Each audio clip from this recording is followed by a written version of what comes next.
내 나이 57, 직업은 은행 경비원입니다. 아내가 병으로 세상을 떠난 지 10년, 하나뿐인 아들 현우가 암으로 내 곁을 떠난 지는 겨우 1년이 지났습니다. 내 세상은 이미 2번이나 무너져 내렸고 남은 것이라곤 텅 빈 집의 공허함과 아들이 남기고 간 유일한 흔적인 며느리 서아뿐이었죠. 서아는 현우와 결혼한 지 고작 3년 만에 혼자가 되었습니다. 아이를 가질 수 없는 몸이었지만 현우는 그런 서아를 세상 누구보다 아끼고 사랑했죠. 그리고 나 역시 며느리이기 이전의 딸처럼 그 아이를 아꼈습니다. 아들이 떠난 후 우리는 서로의 그림자를 보듬으며 위태롭게 하루하루를 버텨냈습니다. 나는 아침 일찍 출근하고 서아는 작은 번역 아르바이트를 하며 조용히 집을 지켰죠.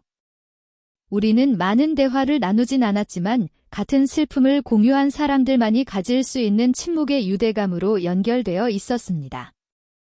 그것만으로도 충분하다고, 이 이상의 불행은 더는 없을 거라고 믿었습니다. 하지만 신은 아직 나에게서 모든 것을 앗아가지 않으셨더군요. 그날은 유독 차가운 가을비가 내리던 날이었습니다. 퇴근 시간을 조금 앞두고 낯선 번호로 전화가 걸려왔습니다. 수화기 너머로 들려온 냉정한 목소리는 서아가 교통사고를 당해 응급실에 있다는 소식을 전했습니다. 그 순간 세상의 모든 소리가 멎는 듯 했습니다. 빗길에 미끄러진 차가 인도로 돌진했고 하필 그곳을 지나던 서아를 덮쳤다는 것이었습니다. 병원으로 달려가는 내내 나는 아무 생각도 할 수 없었습니다. 제발 사람만 있어다오. 제발 그것만은 앗아가지 말아다오. 신이 있다면 붙잡고 빌고 싶었습니다. 병원 복도를 가득 채운 소독 냄새와 사람들의 다급한 발걸음 소리, 모든 것이 비현실적이었습니다. 몇 시간을 기다렸을까? 수술실 문이 열리고 의사가 지친 얼굴로 나에게 다가왔습니다. 생명에는 지장이 없습니다. 하지만 척추 손상이 너무 심해 앞으로 2달이는 의사는 차마 말을 잇지 못했습니다. 찌그러진 차체보다 더 참혹하게 구겨진 것은 서아의 남은 인생이었습니다. 하반신 마비. 그 차가운 단어가 내 심장에 비수처럼 박혔습니다. 마취에서 깨어난 서아의 텅 빈 눈동자를 마주했을 때 나는 차라리 내가 그 자리에 있었더라면 하고 수백 번도 더 생각했습니다. 더 이상 눈물조차 나오지 않았습니다. 슬픔이 임계점을 넘어서면 사람은 돌처럼 굳어버린다는 것을 그때 처음 알았습니다. 퇴원하던 날 나는 처음으로 서아가 앉은 휠체어를 밀었습니다. 삐걱이는 바퀴 소리가 유난히 크게 들렸습니다. 손잡이를 통해 전해져 오는 서늘한 금속의 감촉과 아이의 가녀린 어깨, 그 무게가 내 남은 인생 전부를 짓누르는 것만 같았습니다. 집으로 돌아오는 길 서아는 창밖을 보며 단 한마디도 하지 않았습니다. 그 침묵이 1000마디의 절규보다 더 아프게 내 가슴을 핥히었습니다. 아들이 떠난 잿더미 위에 간신히 세웠던 우리의 작은 세상은 그렇게 또 한 번 무너져 내리고 있었습니다. 그날 나는 지옥의 입구를 보았습니다. 차갑게 식은 욕실 바닥에 흩뿌려진 붉은 핏자국은 서아의 생명이 꺼져가는 소리 없는 비명이었습니다. 퇴근 후 잠시 약을 사러 나간 그 짧은 순간에 벌어진 일이었습니다. 현관문을 열었을 때 느껴졌던 집안의 섬뜩한 정적, 대답 없는 아이의 이름. 불안한 예감에 심장이 쿵 하고 내려앉았고 반쯤 열린 욕실 문을 미는 순간 내 세상은 다시 한번 무너져 내렸습니다. 휠체어에 기대채 축 늘어져 있는 아이의 하얀 손목 위로 붉은 강물이 흐르고 있었습니다. 그 끔찍한 광경 앞에서 나는 잠시 숨쉬는 법조차 잊었습니다. 아들과 아내를 보냈던 그 기억이 피비린내와 함께 역류하며 목을 틀어막는 듯 했습니다. 정신을 차리고 119에 신고한 뒤 나는 수건으로 아이의 손목을 감싸 쥐고 미친 사람처럼 울부짖었습니다. 안 된다. 서아야. 너마저 이렇게 보낼 수는 없다. 제발, 제발 눈 좀 떠봐. 병원으로 향하는 구급차의 요란한 사이렌 소리를 들으며 나는 비로소 깨달았습니다.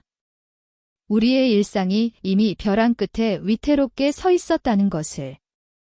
퇴원 후 집은 살아있는 사람이 사는 공간이 아니었습니다. 빛 한 점 들지 않는 깊은 동굴이었죠. 서하는 말을 잃었습니다. 하루 종일 창밖의 회색 하늘만 멍하니 바라보거나 죽은 현우의 사진을 손에 쥔 채 미동도 하지 않았습니다. 내가 밥을 떠먹여주면 마지못해 입을 벌렸지만 그 눈은 모든 빛을 잃어버린 제빛 호수 같았습니다. 나는 낮에는 은행에서 밤에는 식당 주방에서 접시를 닦으며 쉴 틈 없이 일했습니다. 몸이 부서져라 일하고 돌아오면 아이의 식사와 뒷수발 그리고 집안일이 산더미처럼 기다리고 있었죠. 가장 힘든 것은 아이를 씻기는 시간이었습니다. 욕실로 휠체어를 옮기고 아이를 안아 욕조 의자에 앉히고 힘이 들어가지 않는 두 다리를 씻겨줄 때마다 서하는 고개를 숙인 채 작게 흐느꼈습니다.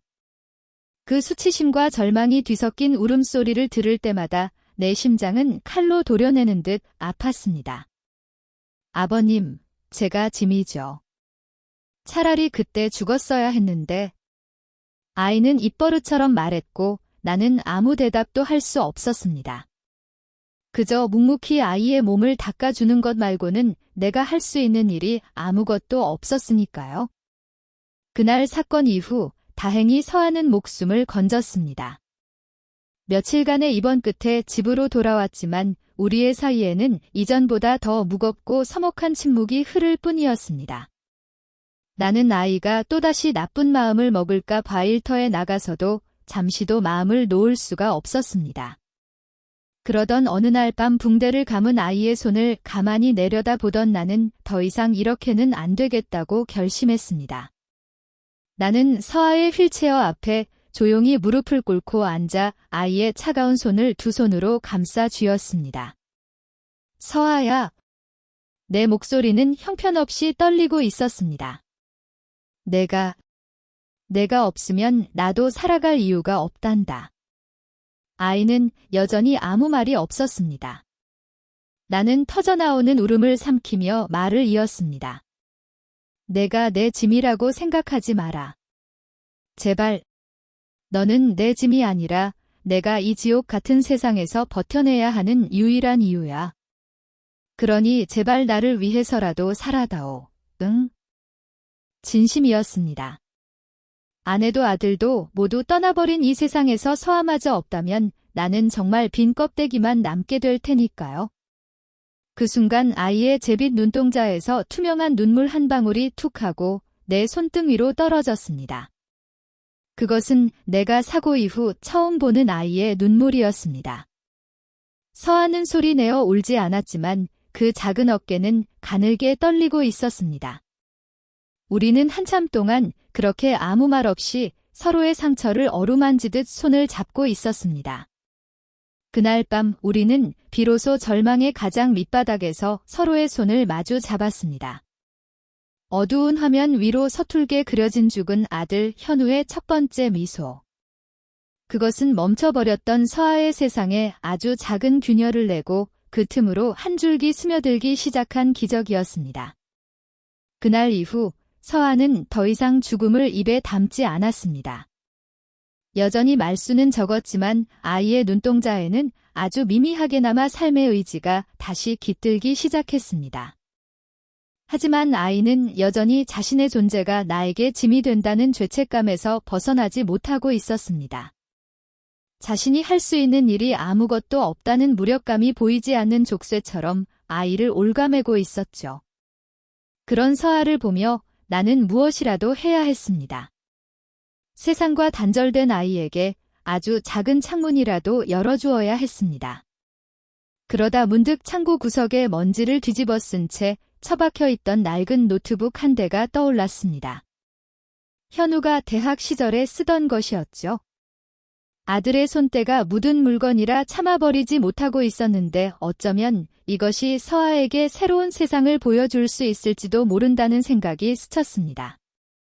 며칠 밤을 꼬박 세워가며 노트북을 고치고 인터넷 선을 연결했습니다.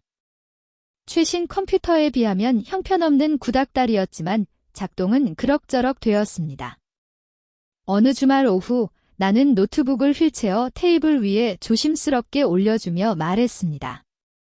서아야, 이걸로 세상 구경이라도 하렴. 보고 싶은 영화가 있으면 말하고. 서아는 아무 말 없이 노트북 화면을 내려다볼 뿐이었습니다. 나는 더 이상 아무 말도 하지 않고 조용히 방을 나왔습니다. 아이에게 부담을 주고 싶지 않았기 때문입니다. 그 후로 며칠간 아무런 변화도 없었습니다. 노트북은 그저 방 한구석을 차지한 가구처럼 보였죠. 내가 너무 성급했나 후회하며 포기하려던 참이었습니다. 그날도 늦은 밤 녹초가 되어 집에 돌아와 서아의 방을 살짝 들여다보았습니다. 그런데 아이는 잠들지 않고 노트북 앞에서 무언가를 골똘히 하고 있었습니다. 작은 마우스 하나를 손에 쥐고 화면 위에서 아주 느리게 움직이고 있었죠. 가까이 다가가 화면을 본 순간 나는 숨을 멈췄습니다. 화면에는 아주 기본적인 그림판 프로그램이 열려 있었고 거기에는 서툰 선으로 그려진 한 남자의 얼굴이 있었습니다. 비록 삐뚤한 선이었지만 나는 단번에 알아볼 수 있었습니다. 그건 환하게 웃고 있는 내 아들 현우의 얼굴이었습니다. 서아는 현우가 살아있을 때 취미로 웹툰 그리는 법을 잠시 배웠다고 했습니다. 완전히 잊고 있던 사실이었습니다. 현우 씨가 보고 싶어서요. 내가 뒤에서 있는 것을 눈치챈 서아가 아주 작은 목소리로 말했습니다. 나는 아무 말도 할 수 없었습니다. 그저 아이의 마른 어깨를 가만히 감싸 안아 주었을 뿐입니다. 그날 밤 나는 잠든 아이의 방에서 그 그림을 한참 동안 들여다보았습니다. 아들의 웃는 얼굴. 그리고 그 옆에 자신을 닮은 여자를 그려 넣으려다 지운 흔적. 아이는 자신의 멈춰버린 세상 속에서 가장 행복했던 순간을 필사적으로 붙잡으려 하고 있었습니다. 그날 이후 서아는 매일 그림을 그렸습니다. 처음에는 현우의 얼굴만 그리더니 점차 우리의 소소한 일상을 담기 시작했습니다. 내가 낑낑대며 휠체어를 옮기는 모습, 서툰 솜씨로 저녁을 차리는 모습, 그리고 그런 나를 바라보는 자신의 모습까지. 그림 속에서 우리는 슬프지만 이상하게도 따뜻해 보였습니다. 아이는 그 그림들을 지지 않는 꽃이라는 제목으로 아주 작은 개인 블로그에 하나씩 올리기 시작했습니다. 세상과 소통할 아주 작은 창문이 그렇게 열리고 있었습니다. 통장에 처음으로 찍힌 이름 석자, 작가 박서아. 그것은 단순한 입금 내역이 아니었습니다. 세상의 짐이 되어 살아간다고 생각했던 한 사람이 자신의 힘으로 세상의 한 조각을 들어올린 순간이었고 지독한 절망의 터널 끝에서 우리가 마주한 첫 번째 희망의 빛이었습니다. 서아의 블로그 지지 않는 꽃은 아주 느리게 하지만 분명하게 세상의 주목을 받기 시작했습니다. 처음에는 몇몇 사람들이 찾아와 조용한 응원의 댓글을 남기는 정도였지만 아이의 진솔한 그림과 담담한 글은 비슷한 아픔을 가진 사람들의 마음을 움직였습니다. 장애를 가진 사람들, 사랑하는 사람을 잃은 사람들, 삶의 무게에 지쳐 주저앉고 싶은 사람들이 하나둘씩 모여들었죠. 그들은 서아의 그림에서 위로를 받았고 서아는 그들의 댓글을 읽으며 세상과 연결되어 있음을 느꼈습니다. 아이의 얼굴에 아주 오랜만에 희미한 미소가 번지기 시작했습니다. 더 이상 제 빛이 아니었습니다. 수채화처럼 맑고 투명한 그런 미소였습니다. 그러던 어느 날 기적 같은 일이 일어났습니다. 한 아동도서 출판사의 편집자라며 매일 한 통이 도착한 것이었습니다. 우연히 블로그를 보게 되었는데 그림이 너무 따뜻하고 좋아서 동화책 삽화 작업을 함께 하고 싶다는 내용이었습니다. 메일을 읽고 있던 서아가 믿기지 않는다는 듯 나를 불렀습니다. 아버님, 이거 혹시 잘못 온 거 아닐까요? 아니면 사기거나? 아이의 목소리는 불안감에 떨리고 있었습니다. 너무 오랫동안 절망에 익숙해져 버린 탓에 갑자기 찾아온 행운을 믿지 못하는 듯 했습니다. 나는 아이의 어깨를 붙잡고 말했습니다. 아니야, 서아야. 이건 내가 내 힘으로 만들어낸 기회야. 이건 진짜야. 우리는 몇 번이고 메일을 다시 읽어보았습니다. 그것은 분명한 제안이었습니다. 그날 밤 우리는 잠을 이룰 수 없었습니다. 서아는 밤새도록 어떤 그림을 그릴지 구상했고 나는 그런 아이의 뒷모습을 보며 조용히 눈물을 훔쳤습니다. 잃어버렸던 아이의 꿈이 제 더미 속에서 다시 피어나는 것을 목격하는 기분이었습니다. 며칠 후 우리는 출판사 사람들과 화상으로 첫 미팅을 가졌습니다. 서아는 많이 긴장했지만 자신의 그림에 대해 이야기할 때만큼은 눈을 반짝였습니다. 계약은 순조롭게 진행되었고 며칠 뒤 계약금이 통장으로 입금되었습니다. 서아는 자신의 이름이 찍힌 입금 내역을 보고 또 보며 아이처럼 웃었습니다. 그 웃음소리를 듣는 순간 그동안의 모든 고단함이 눈 녹듯 사라지는 것 같았습니다. 우리는 그 돈으로 아주 특별한 저녁 식사를 준비했습니다. 서아가 인터넷으로 레시피를 찾아 알려주면 내가 그 옆에서 보조 역할을 하며 서툰 솜씨로 요리를 했죠. 주방은 밀가루와 소스로 엉망이 되었지만 우리의 웃음소리는 끊이지 않았습니다. 그날 우리가 함께 만든 토마토 파스타는 아마 세상에서 가장 맛있는 음식이었을 겁니다. 동화책 작업은 서아에게 새로운 삶의 목표를 주었습니다. 아이는 더 이상 무기력하게 하루를 보내지 않았습니다. 아침에 눈을 뜨면 그림을 그렸고 밤늦게까지 색을 칠하며 이야기에 생명을 불어넣었죠. 그 모습을 지켜보는 것만으로도 나는 행복했습니다.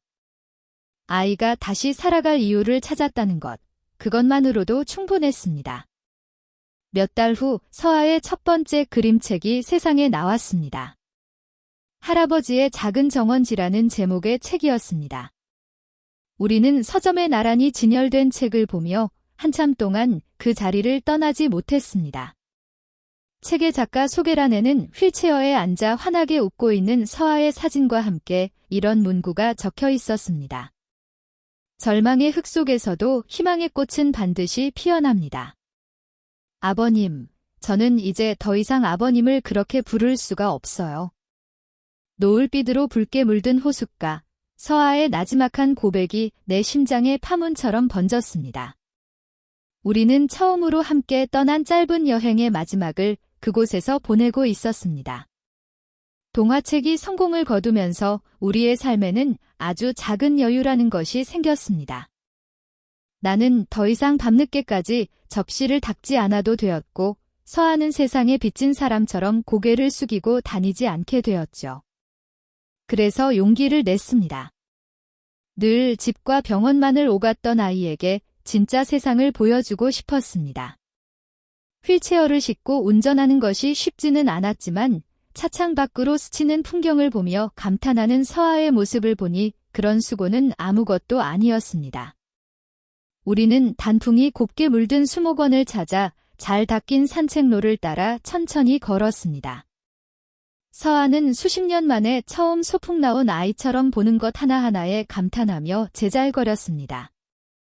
아이의 맑은 웃음소리가 숲속에 울려 퍼질 때마다 나는 죽은 아들이 우리 곁에 함께 있는 듯한 착각에 빠지곤 했습니다.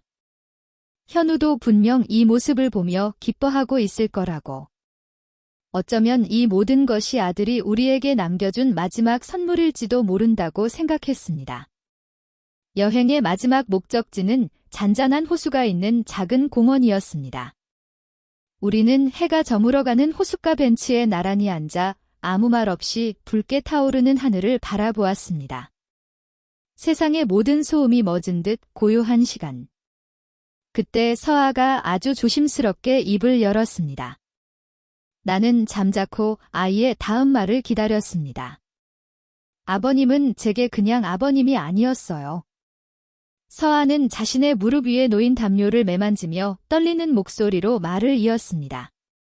제가 모든 걸 포기하려고 했을 때 저를 붙잡아 주신 분이 아버님이었어요.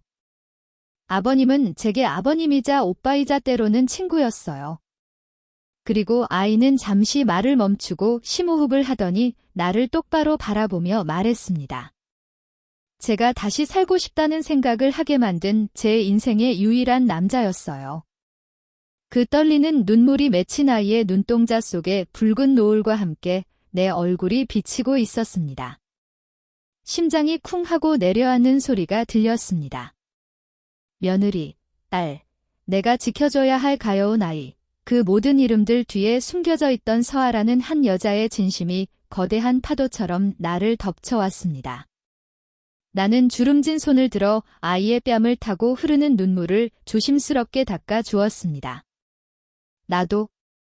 나도 마찬가지란다. 서아야.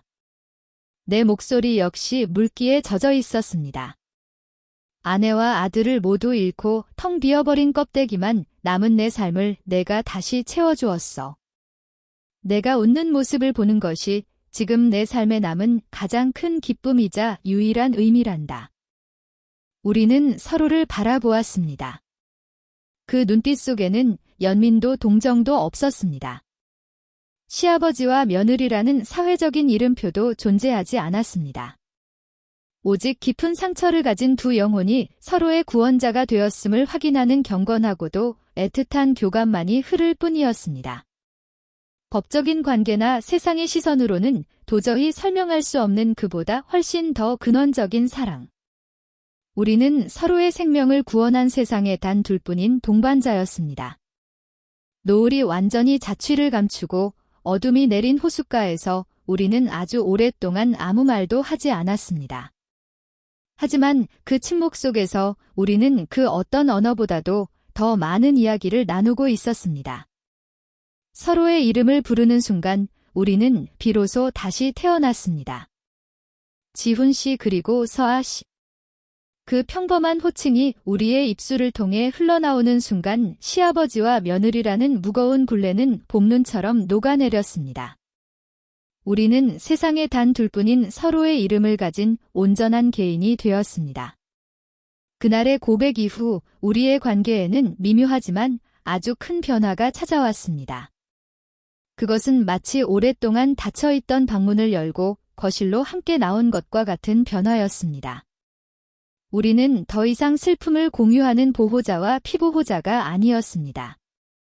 함께 아침을 맞이하고 서로의 하루를 응원하며 소소한 일상을 나누는 삶의 동반자가 되었죠. 저는 서아 씨의 휠체어를 밀어주는 사람이 아니라 그녀와 나란히 인생길을 걷는 사람이 되었습니다.